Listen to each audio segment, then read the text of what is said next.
சிவனையும் முருகனையும் நம்பணும். இது முருகனுடைய யுகம். இந்த யுகம் நீங்க முருகனை சாதாரணமா இடப்பட முடியாது. சிவனை விட ஒரு மடங்கு உயர்த்தி என் அப்பன் கந்தன் முருகன் சுப்பிரமணியன். இவனை விட அவன் வீரியம் ஜாஸ்தி. அவன் நெருப்பிலேயே பிறந்தவன். இவன் எங்க பிறந்தான்னு தெரியாது. இவன் அனாத.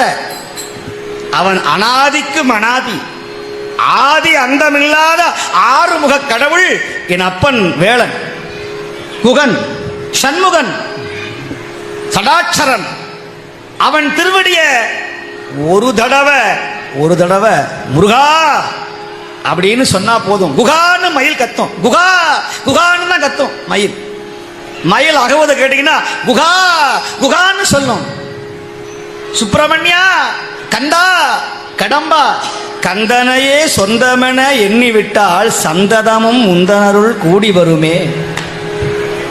நீ யார சொந்தம் நினைக்கணுமா? கந்தன் என் சொந்தம் நினைக்கணும். கந்தப்பன் என் சொந்தப்பன்.